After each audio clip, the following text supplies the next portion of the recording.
Let's go ahead and get this thing started. Shout out to everybody in the room. This space is going to be a case study on the Keke Palmer, Darius Jackson situation. And I'm not going to recap too much because, a lot of it's already in the headlines and, there's a lot of updates kind of popping up. I'm not a gossip type of person, but what I do favor or what I do look for is how to learn from the examples of others, how to learn from people in different cultures, different industries, and how this is basically a human experience. And there's a lot to be learned from successful relationships as well as a lot to be learned from breakups and different situations that relationships or people in relationships go through. So it's my goal to help to use this and put this on under the microscope or look at it through the magnifying glass to be able to show you some things to look out for, some things to study, to watch for in yourself and in potential partners. So for anybody who is in a relationship right now or anybody who is seeking a healthy romantic relationship, this will be an important space to learn a few things. So I want to first acknowledge everybody who's in the room. Tay is in the building, Squirrel's in the building. I see Nikki the God, I see Miss G. And, I appreciate you all for coming through. So we're going to get into it. I definitely want to, hear some feedback at the end once I do this breakdown. But again, this is not a gossip piece. This is a case study. This is for us to learn and grow through the situations that, some of our people are going through in different walks of life. So first, I want to give you the theme, and then we're going to work backwards. So, as you know, the situation, may or may not involve some abuse, but we do know that, there's a breakup and there's a young child involved. And there's a lot of things in the headlines, a lot of, accusations in the headlines and everything like that. But we have seen this relationship play out publicly, and there's a lot in the background, operating in the background, that has led us here. And what I do know from being in the field, from observing relationships for a long time, and being somebody who has been instrumental in trying to help us navigate the dating world, I do know that a lot of breakups are easy to predict based on the ingredients. And that's just not for celebrities, that's for all of us.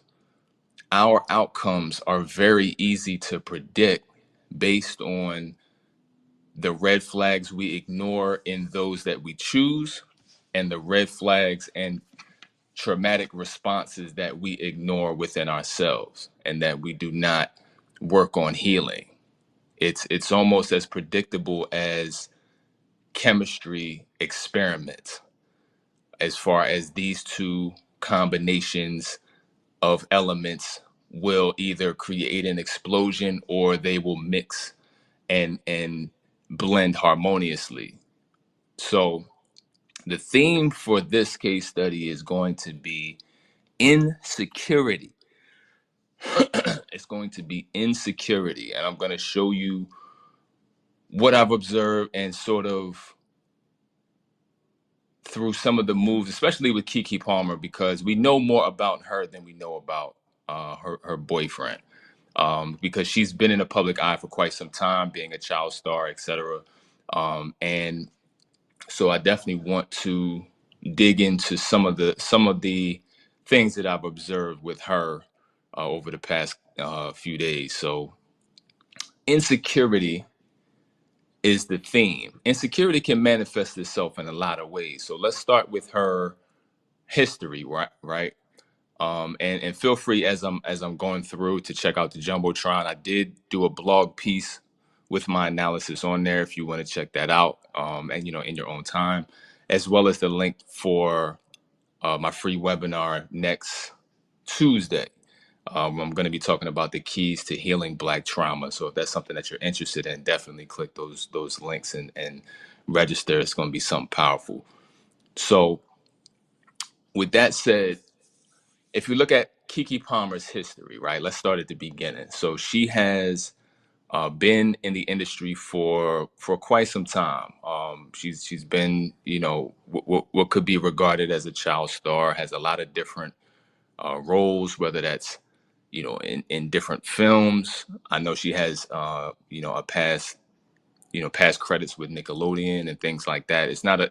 I haven't followed her career too much, but Akilah and the Bee was her breakout film. So she has been working in the Hollywood industry.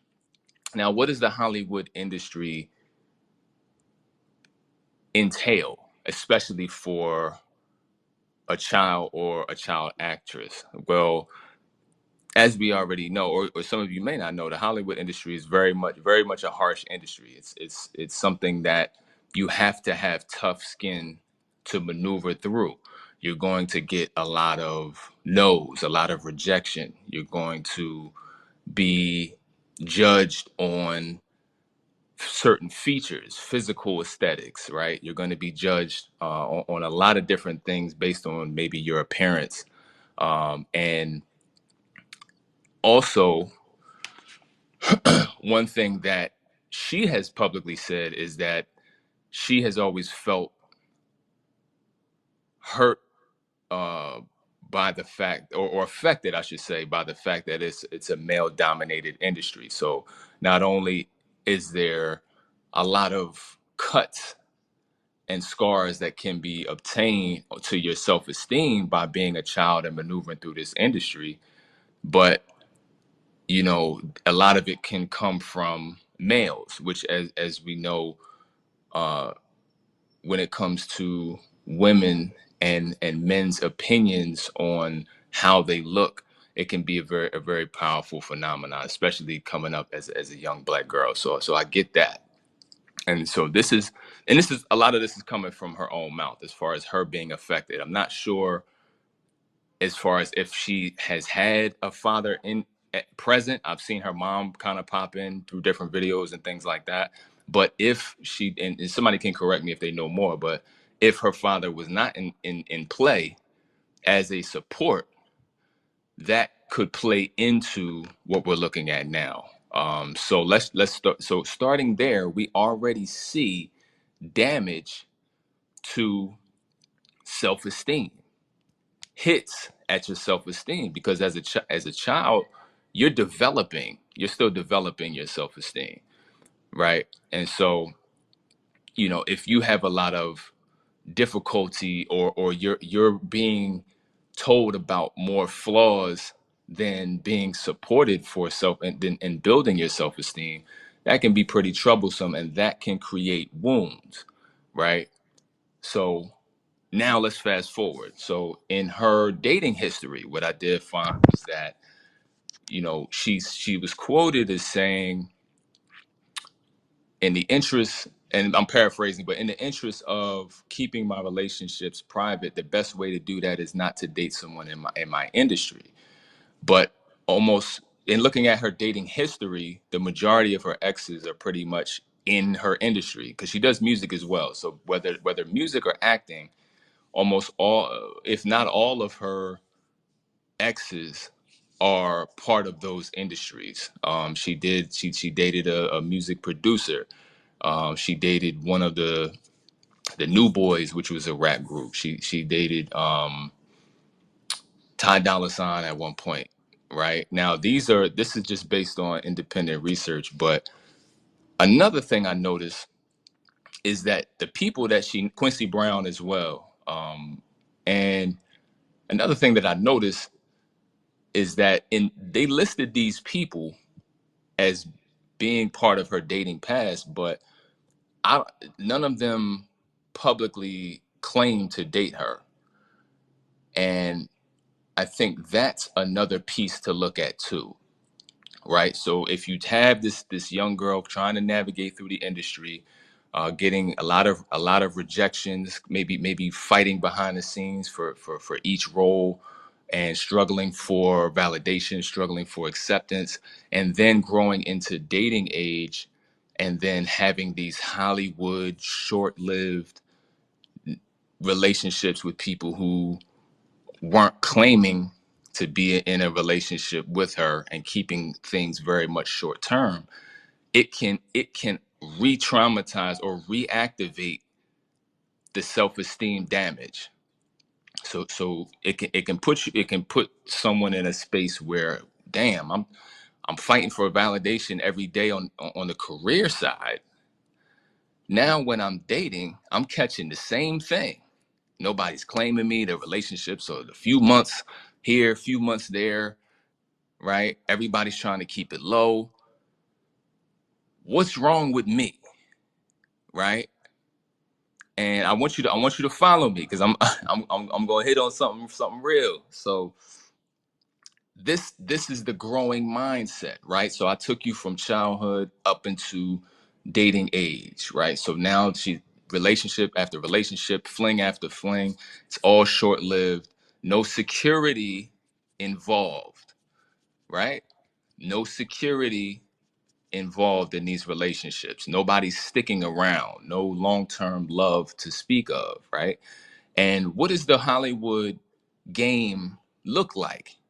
There's no security in Hollywood. Her profession has zero security. When we, if you look at the traditional actor in an interview, they'll tell you, "Hey, I got to fight for every role." There's no coasting when it comes to Hollywood and acting. It's just not there. Maybe for some of the veterans who have reached top level success, but for most people, it's a rough game, right? So when you have no anchor, when you're experiencing insecurity in your mindset, insecurity about your worth, your value, and then you have insecurity in relationships who are supposed to reinforce your worth and value, you may be in an extreme situation, right?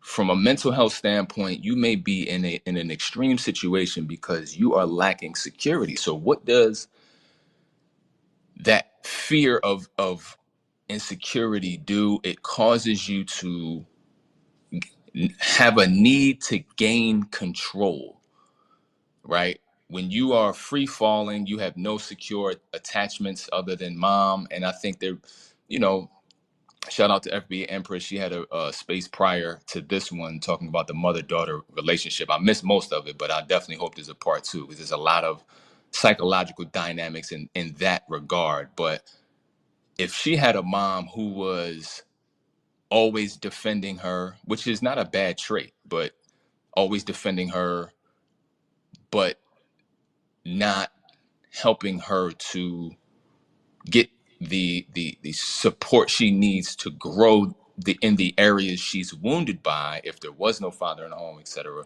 right? Getting to the root of what's going on, but she was always defended, whether she was wrong or not. She was always defended at every turn, even when she was wrong or just erroneous.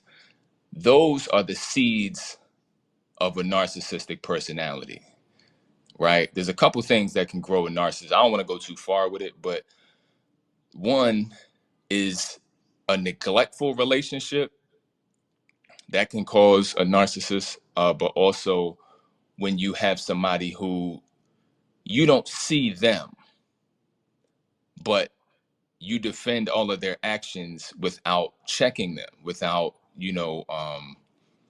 like you create an environment where they can never be wrong, and they're overly spoiled. That creates a narcissist. So let's combine this information. We have high level insecurity in career and in relationships, and the potential for narcissism, which again, insecurity also causes, the narcissistic personality, because it's an overcompensation. If you feel worthless, worthless, worthless, worthless, I have to create something. I have to create a form of myself, or a version or an image of myself that is the opposite, the extreme opposite to what I'm feeling. And I have to show that to everybody. Classic example of that would be her Instagram handle. And there's a film that she created called Big Boss, right? So she's, has this, kind of persona of like this, this big boss thing, right? Which, all right, but in the context of what we know, why do you what does a boss mean? Why do you have to be a big boss over who? Who are you over, right? And so we'll get to that in a second. So relationship after relationship, back to back insecurity. She has to gain, it's just the human psyche's desire to gain some sort of control, right? So when she chose Darius Jackson, it was a big shift from her previous exes. Like I said, all of her exes were in the industry somehow, which means if they're in the industry, they likely make similar amounts that she does, comparable salaries, right? And comparable followings, right? Comparable, status, fame, noteworthy accomplishments, right? With Darius Jackson, she took a big step in another direction. Again, when this hits a fever pitch and the need for control comes in, and all of these exes and all of these rough experiences in the industry put you in such a desperate position, in many cases, some women will choose someone who is of a lesser status, because it creates a hierarchy for them to exist in, a hierarchy where I make the money, I make more money, I got more status, I got more followers, I got people on my side. So you can't require certain standards of me. I can have standards of you, but you can't require me to have certain standards, because I'm in control. I'm the big boss, right? I'm creating a codependency for you because I'm paying for everything or whatever. So which enter the Usher concert incident, and just various situations where there's almost been this punishment or shaming tactic, or perspective, where she part of her existing in this relationship has to be shaming him in some kind of way, almost as if to say, I'm in control, and putting him in a subordinate position and leveraging her fame, her platform, and her woman status, right, as leverage to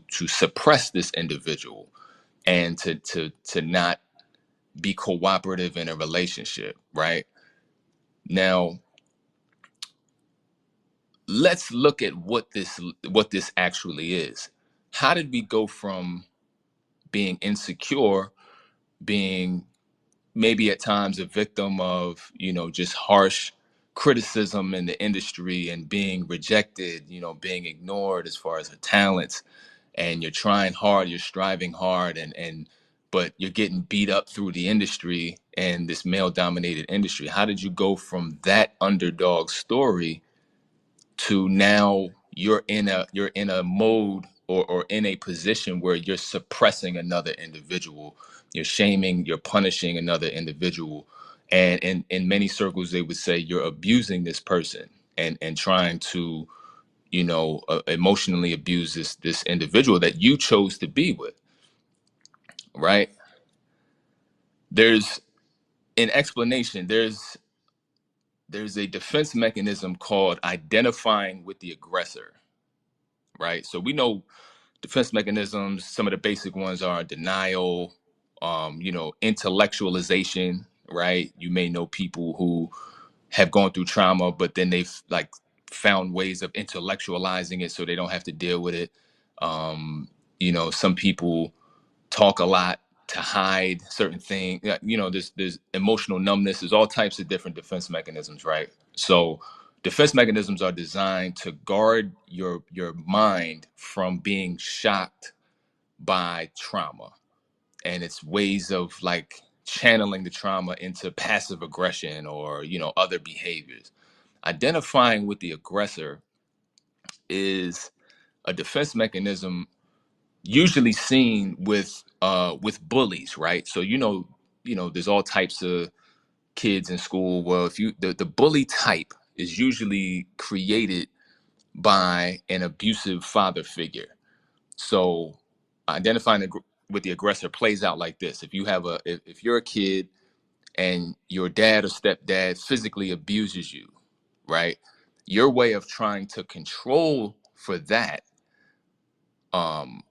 or to at least find some level of control when it comes to the dominance, is to identify with that person and take their traits, right? So you take the abuser's traits and you use them in your own life. So because dad was abusing you, you abuse other kids that are smaller than you. So, and the cycle continues, right? So the way I saw it in this situation is Keke is using identifying with the aggressor because she was in this traumatic, abusive Hollywood industry trying to make it and taking all of the bumps and bruises and the self-esteem impacts along the way.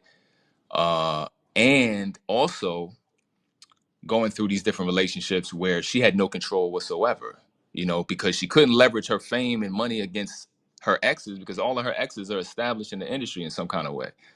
So you can't flex money and fame, and you can't keep them either, because they might have been just looking for a fling. They in and out, and that's what it is. And maybe some of them even threaten her not to reveal certain things, and that dynamic could be at play as well. So at a certain point, she probably got tired of not having control. So how do you gain control over the other party? Well, the course of action that she took was to choose differently and choose someone with whom she could flex control. And let's also look at the speed at which the pregnancy happened.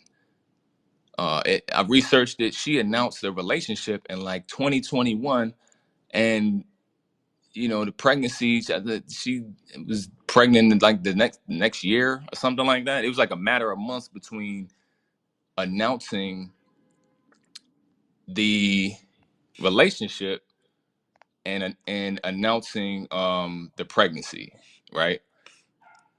So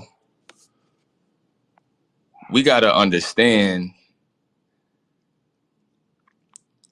that when you move at such speed and you're looking, and one of the things you're looking for is permanence, having a child is one of the most permanent things you can do.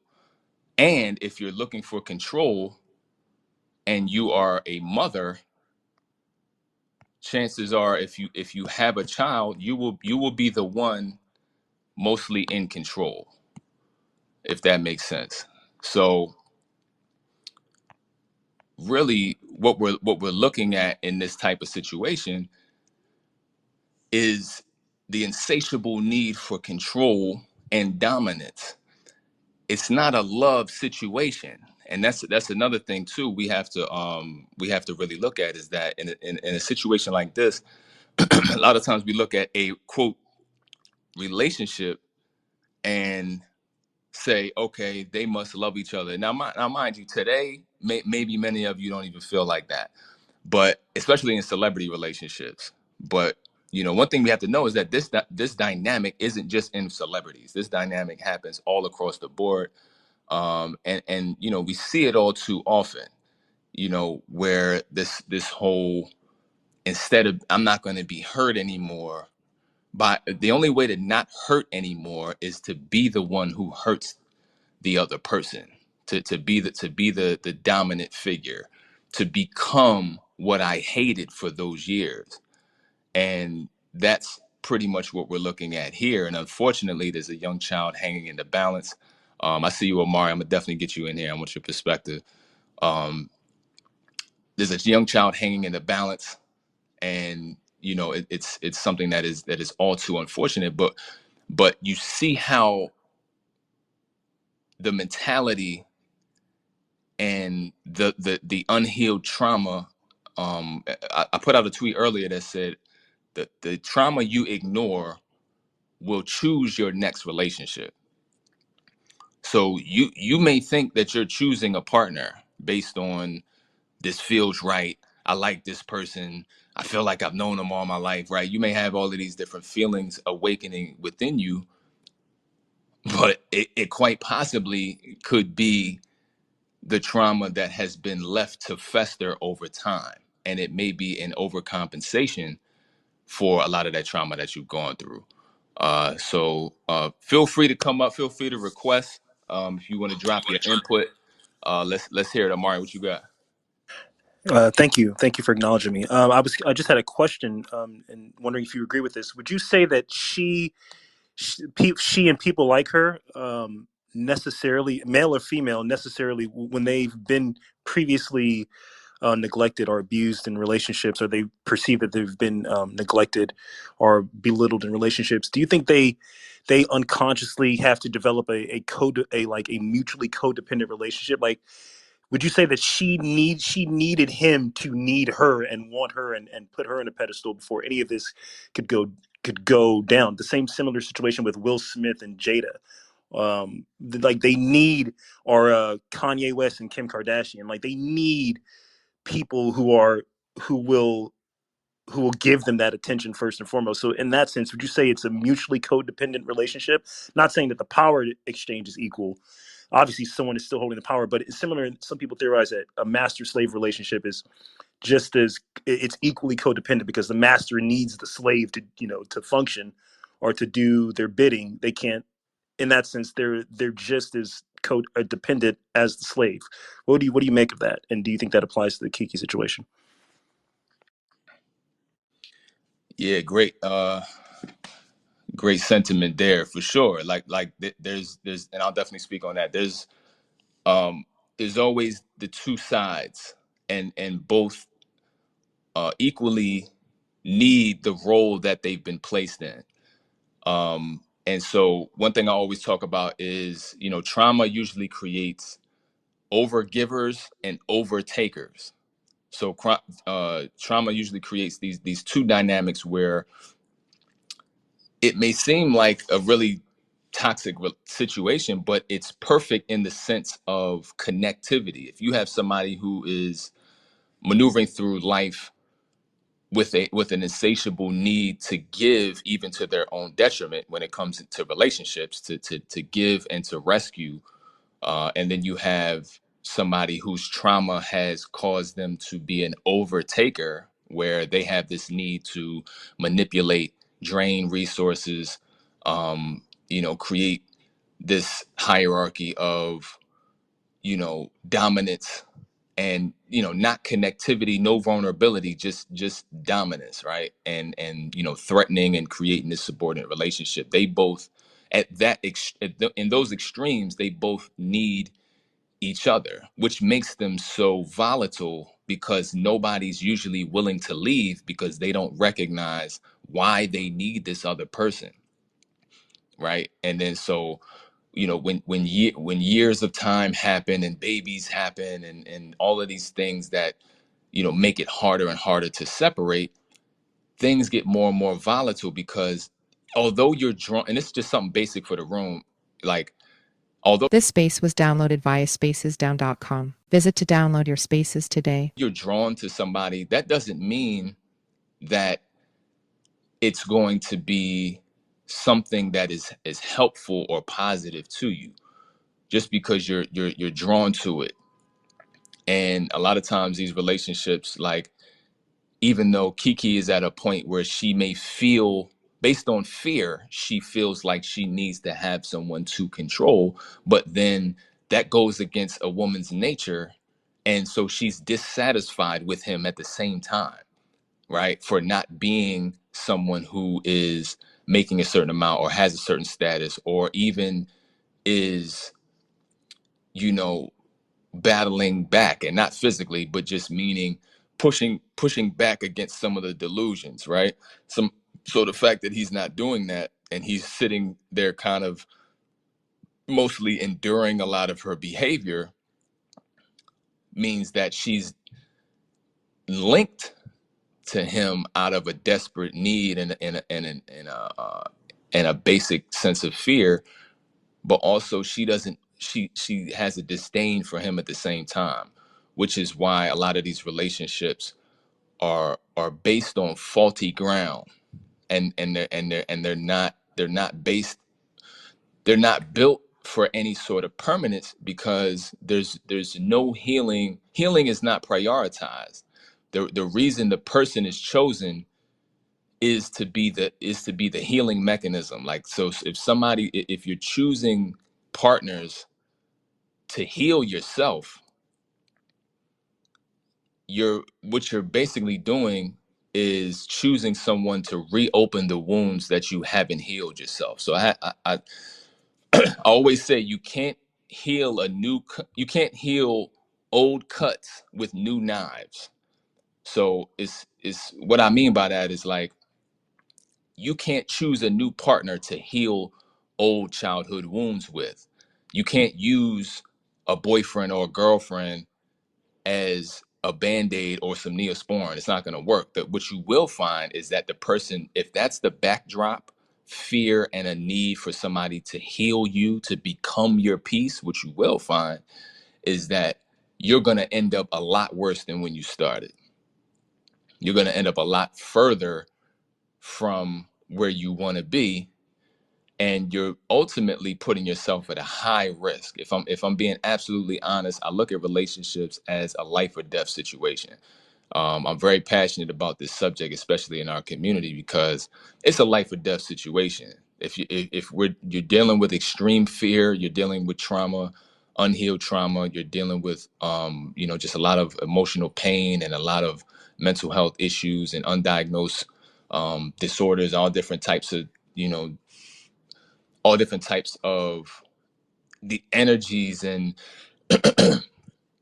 these are all ingredients for disaster, and relationships tend to awaken those feelings, right? Even if you may be somebody who is has a lot of these feelings that are maybe dormant, right? Maybe you don't think about, an abusive childhood or abandonment issues when you're at the club or when you're on the job. Maybe you don't think about any of this stuff when you're hanging out with certain friends or watching a movie. This stuff doesn't come up. The second you get into a relationship, now you're ready to pull your own face off, and you running around crying every 5 minutes or losing your mind. It's because the romantic partner has the power to make you vulnerable again.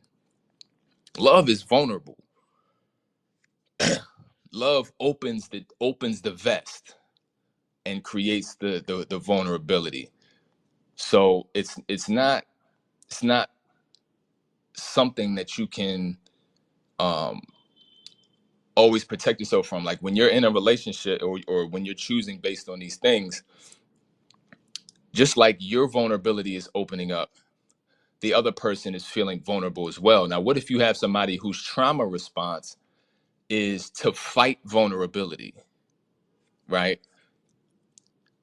Then that means that the more weak you make them feel emotionally in the relationship, because they growing feelings, they're becoming dependent on you, etc. Y'all creating memories, the more they're fighting against that. So if you have somebody who's actively fighting what you represent, it's a volatile relationship, and it can end up being hostile, violent, and even take you off the planet. There was a point, maybe I feel like maybe it was earlier this year, where there was like back-to-back articles, murder, suicide, you know, relationship issue, murder, suicide, you know, killed himself, killed it on live, Facebook Live, killed himself, killed his girlfriend, killed the kid, like, and it was like every week there was articles like this. There was even one that I posted where, you know, the particular woman said, or I think somebody in her family said, you know, they tried to tell her, like, nah, this don't seem right. This person's kind of, you know, they kind of lost it. I don't think you want to date this person anymore. But they said her personality was to always see the good in somebody else, right? You know, always seeing the good. And so she saw the good in this person, but unfortunately she couldn't access that good because this person likely over years of time has harbored unhealed trauma and hardened themselves to a point where something in that relationship set something else off, whether it's extreme jealousy. You never know what it is. You never really know what it is until, unfortunately, it could be too late. You know, so it's one of those things where healing has to be the priority, not only to avoid situations like that, but to put yourself in a power position over your own desires. There comes a point where you pass that threshold where it's like, I need to be in a relationship. I need the companionship. I need somebody to validate me, or to be in a romantic relationship, because that would validate. You have to examine, okay, why do you want it so bad? Is it, you know, a time thing? Is it, you know, you trying to close up chapters, right? Is it, I want to have a kid, I want to get married, so I have to, you know, for some women, that's the issue, where it's like, I got to hurry up and get to this thing, or else I'm invalid. I have to hurry up because time is ticking, and biological, and if I don't do this, I'm gonna keep going to these family reunions, and they gonna, or these family get-togethers, and they gonna keep asking me, you know, where the man at?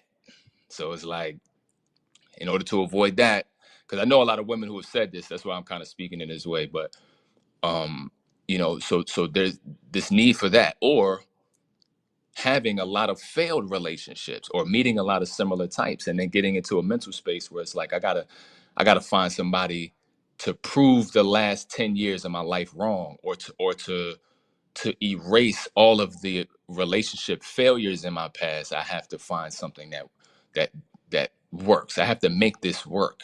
I have to find someone to be my peace, because I can't generate it myself, right? And we have to really examine, like, our desires for, like, why do we want it bad? Not why do we want it, because relationships, we're wired for connectivity. It's just a human nature fact. Like, we're wired for connection, exchange, and romantic love is one of the best things um God ever invented, right? So I get the desire. It's inherent in most, if not all of us. But when it's at an extreme where we can't exist without it, or we have to put a rush order on it, we have to really ask ourselves, like, okay, what is the reason behind that?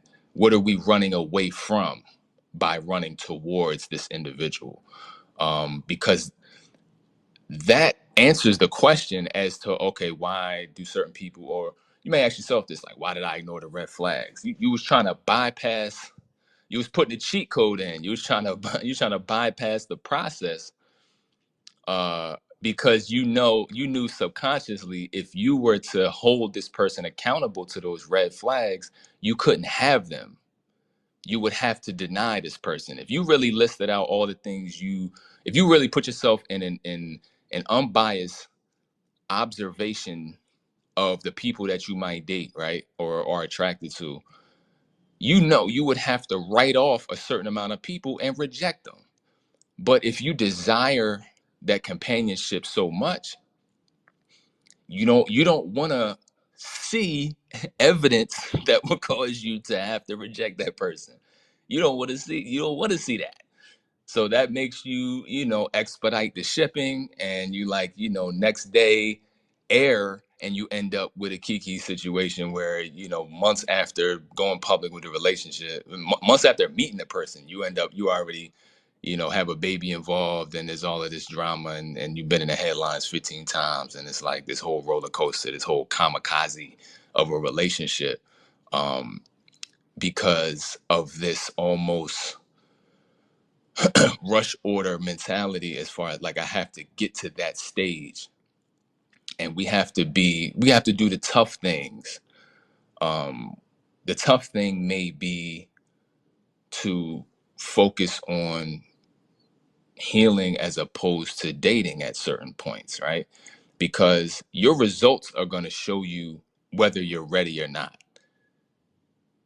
who you end up connecting with, and what energies they possess, what was their mindset, right? All of the people that you chose long term, right? Meaning long term. Like if you go on a date with somebody, 3 dates or whatever, before you even get to know them, and then you realize something ain't right, and you back away after meeting them 3 times. That's not what I'm talking about. I'm talking about when you choose somebody, when you got months, years in the game, the results of that will show you your readiness for the dating experience. I think for me, when it comes to dating, the readiness shows up when you've generated so much internal happiness and peace, and you're so rooted in your purpose and things like that, that dating is something that is sometimes doesn't even cross your mind. Like, you're so happy, if it happens, it's good, you're open to it, but you're not in a relentless pursuit of closing that chapter. And all of your standards, you're willing to, reject, politely reject whoever does not meet those standards. And you're in a position of wholeness. Now, granted, we're always in a position of healing and growth and evolution. So I don't want to make it seem like there's this cap where you can be fully healed up. But there is a cruising altitude where you're in a position where you are in maintenance mode. You can let your hands off the steering wheel, and you know how to engage in consistent self-care. You have a healing protocol. You know exactly, you have the self-awareness to know what are some of the damages that you may be carrying from relationship to relationship, right? What are your wounds look like specifically?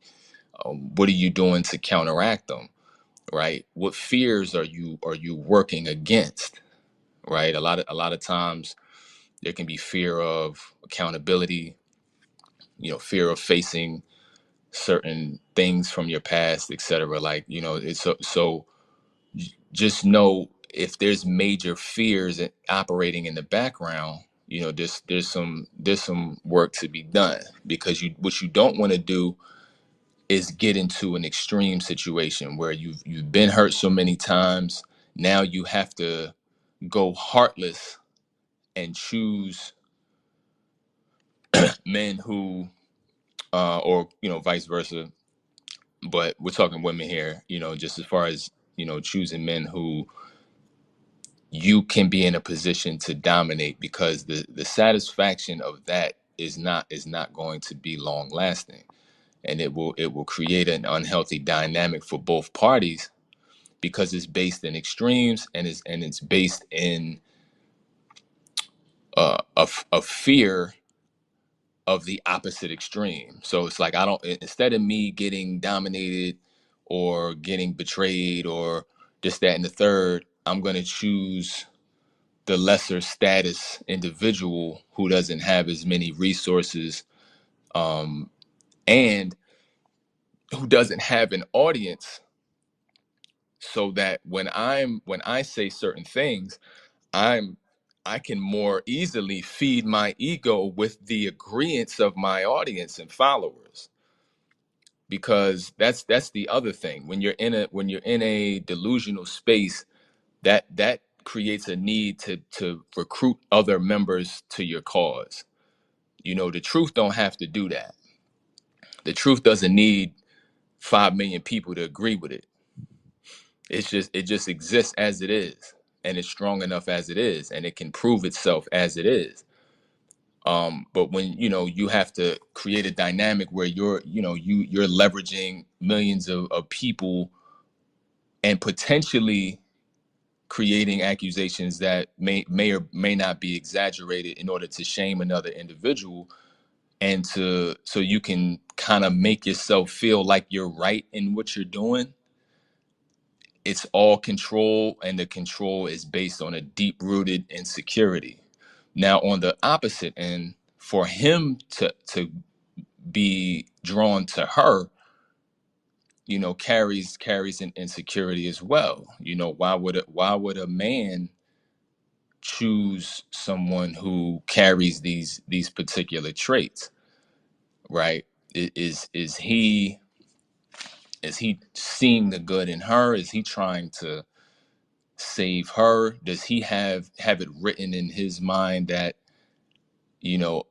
that a man should be led by a woman? Is he insecure about his ability to lead, right?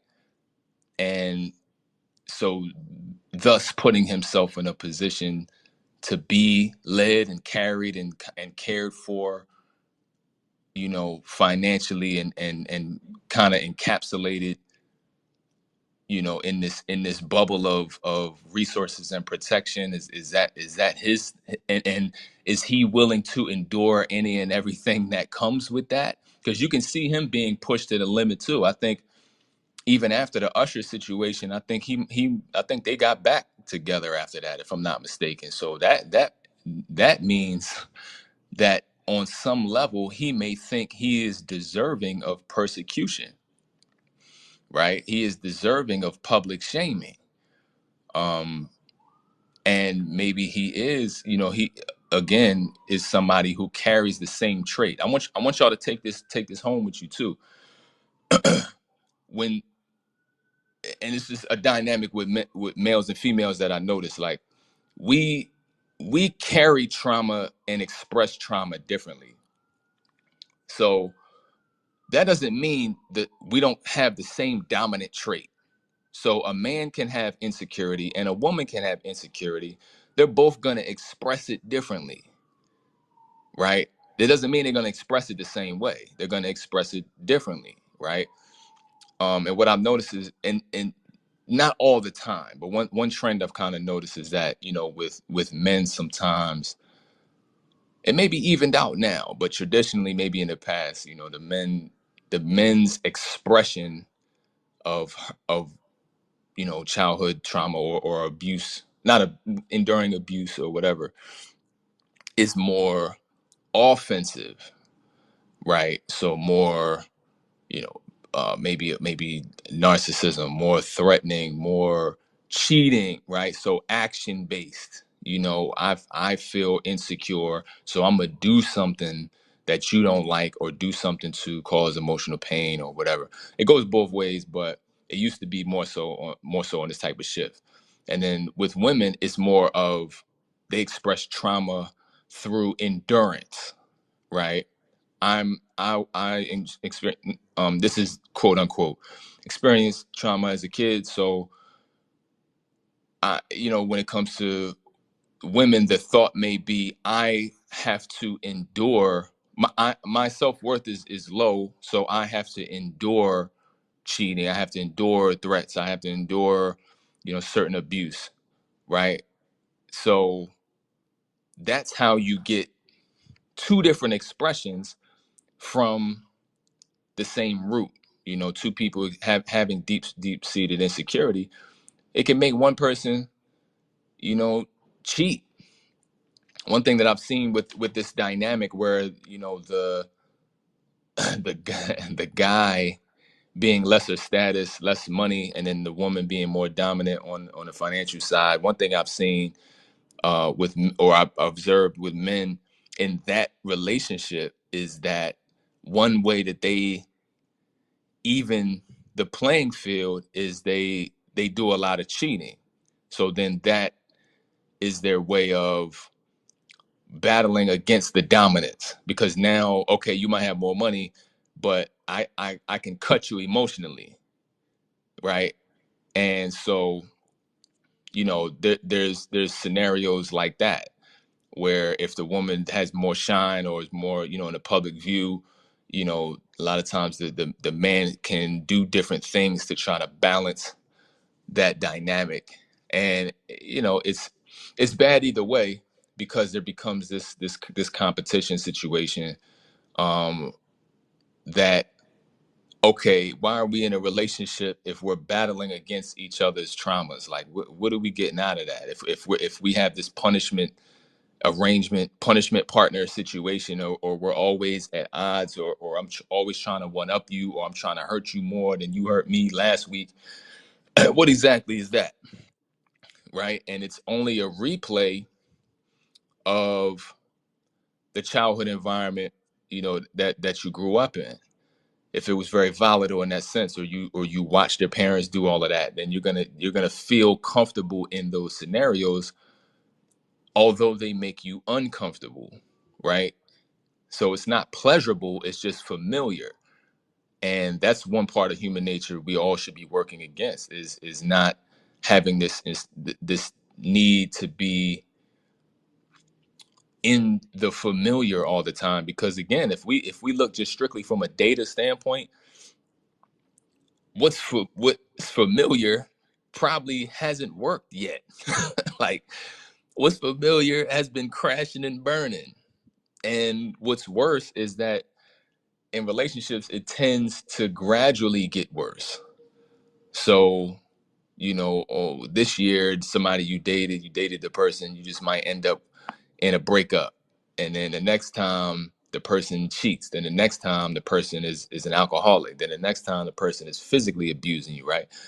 And then, so you don't want to climb that ladder. You don't want to be not learning the lesson and consistently putting yourself in harm's way, because there's going to come a point where you can't get out of it.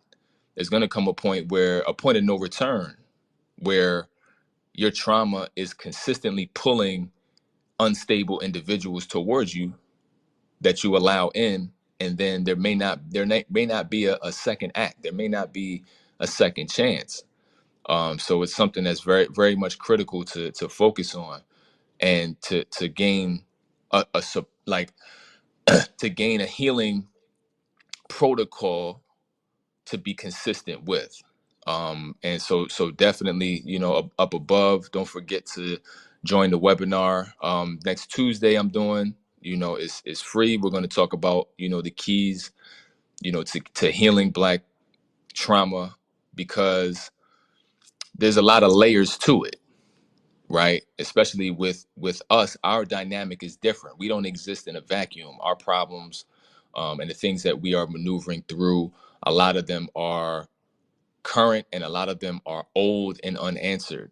And so we have a lot of compound, you know, complex trauma that we deal with on a daily basis. And it can be very hard to do so on your own. It can be very hard to gain any sort of consistency trying to manage these things solo. Um it's not a solo game. There will be a point where you can, you know, reach that cruising altitude, but you know, I definitely want to put myself in a position to assist and to really give the information, so that you're aware of these things on your day to day, and you're able to be empowered to make the decisions to protect yourself, and also your emerging self, right? The person that you're becoming, the trauma that you're leaving behind. And you know, if you're moving to let go of the trauma that may have followed you over time, or even if you're not even sure if you endure trauma, right? You know, a lot of times with us as a people, you know, we endure so much. Sometimes we think certain stuff is small, because it may be common with a lot of us, right? So we may say, yeah, I grew up in this environment, I lost this many people, so and so got shot in front of me, you know, but that's all of us, so it is what it is, right? You may be moving in that space because there may be so many other things going on. You know, we may just kind of brush that off because we are a resilient people. We may think, well, you know, we dust that off and keep it moving. But the problem, which is true, we are a resilient people, which is why we lasted this long and have still exuded greatness despite the things happening to us. You know, but on the flip side, we definitely have to be in a position to know how to release what's within us, because it will make decisions for us. If we don't if we don't make the decision to, you know, get the help and get the support to make the changes, then we harbor it and we carry it, and it will cause us to self-destruct in one way or another. It's going to cause you to um on a physical health side, it can make you choose certain addictions that you may not even recognize. It can put you in an emotional eating space where, you know, that may be affecting your health. You know, it can put you in a difficult mental space. You can be moving with a lot of anxiety, depression. You may be in a bipolar situation, right? You may have, you know, be walking around with PTSD and not know how to regulate your emotions, right? It may be messing with your gifts. You may have a life purpose that's underneath the hood that nobody can see as of yet, because the compound trauma and anxiety and fears are keeping you from being able to even be consistent with nurturing it and giving it to the world, because you got all this other stuff going on, or you're in a bad relationship that is suppressing you and putting, you know, holding you hostage to emotions that you don't want and you don't deserve to have, but you are fearful of getting out of it, right? So it's almost like fear got you into it. Fear led you to the person, and now fear is keeping you with them. And so you need that extra push to be empowered enough to leave and to be optimistic about what's after that, right? It's not about just leaving that person. It's about why you leaving that person and what gift you're giving yourself by walking away, and what's the next step after, right? If you go through all of this, if you use up all of your you know, courage to step out, you want to step out into support, into, you know, a situation where you can get healing strategies, you can, you know, create goal setting, you can have access to, you know, everything you need to put you in the right mindset and to help consistently keep you there, because there's a lot of things I'm going to be dropping at the webinar, and I'm launching something too that's going to basically help you to have access 24/7 to the healing that you need as well. I'm not going to tell you what it is, but you know what I'm saying? I've been really, you know, putting a lot of thought and creativity into how to support our people on a daily basis, because I know I can't be in spaces 24/7. I know that for a fact, for the basis of just my own self-care and my, you know, everything else that I have to do in the community. But you know, that doesn't mean that in this technological age that there can't be a way to support us and for us to have access to healing on an everyday basis. So that 3 o'clock in the morning, you know, if you feeling something and you need access to strategies, I don't have to be awake for you to tap into that, but I want it to be available to you. You know what I'm saying? So I've been working hard behind the scenes. I got it all created, and I'm gonna be revealing that, you know, next Tuesday at the webinar. So definitely make sure, you know, you come through. Feel free to reach out to me if you have any questions or anything like that. But I hope tonight was helpful. I hope it shed some light on some things, uh, and just some of the dynamics of the dating world and how they always have ties to how we grew up, what we endured, and what's still operating in the background. We all have a script, no pun intended, operating in the background, and it's not a permanent script. We have the ability and the capacity to make changes to that script, and so that script is aligned with our best version and our best self. So thank you guys for coming through. Definitely set up, notifications so the next space. I'll see you guys next Tuesday. I'm gonna do a space and I'm gonna do the webinar after on next Tuesday. But definitely keep in contact, and I'll see you guys soon. This space was downloaded via spacesdown.com. Visit to download your spaces today.